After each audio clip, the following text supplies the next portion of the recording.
الحمد لله رب العالمين والصلاة والسلام على رسوله الكريم أما بعد أعوذ بالله من الشيطان الرجيم بسم الله الرحمن الرحيم وقضى ربك ألا تعبدوا إلا إياه وبالوالدين إحسانا. مجھے آج جس موضوع پر لب کشائی کا موقع ملا ہے وہ ہے والدین کا مقام. والدین قدرت کا سب سے انمول خزانہ ہے. ماں کے قدموں تلے جنت تو باپ جنت میں داخل ہونے کا دروازہ ہے. ماں ایک بے لوث جذبے اور محبت کا پیکر تو باپ خلوص و دلجوئی کا حسین شاہکار ہے. میری پیاری ماں اور بہنوں، وقت کی چند ساعتوں میں والدین کا رتبہ کیا بیان کریں.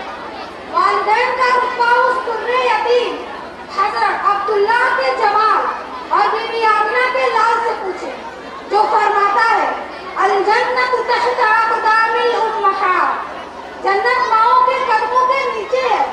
یہی وجہ تھی صدر محترمہ خدائے وحدہ لا شریک نے دنیا کے عظیم ترین کتاب میں وَقَضَىٰ رَبُّكَ أَلَّا تَعْبُدُوا إِلَّا إِيَّاهُ وَبِالْوَالِدَيْنِ إِحْسَانًا کہا کر والدین کا مرتبہ بتاتے ہیں.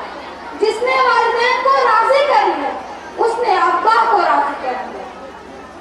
زندگی کی کٹھن راہوں پر معجزوں کی برسات تب ہوا کرتی ہے جب والدین کا مرتبہ جانتے ہوئے اولاد نے ان کی خدمت کی تسبیح پڑھی. کیونکہ زندگی فلک ہے تو والدین ستارے ہیں. زندگی اڑان ہے تو والدین پرواز ہے. زندگی گیت ہے تو والدین آواز ہے. زندگی سمندر ہے تو والدین کنارہ ہے.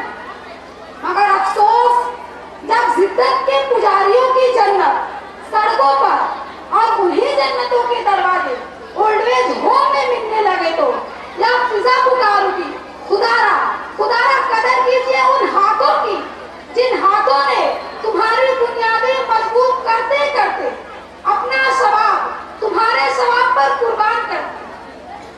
کہ کون کہتا ہے کہ بارے زندگی ماں باپ ہے، کون کہتا ہے کہ بارے زندگی ماں باپ ہے. میں تو کہتی ہوں کہ ہر گھر کی خوشی ماں باپ ہے. بھیج کر ماں باپ کو گھر سے اندھیرا مت کرو.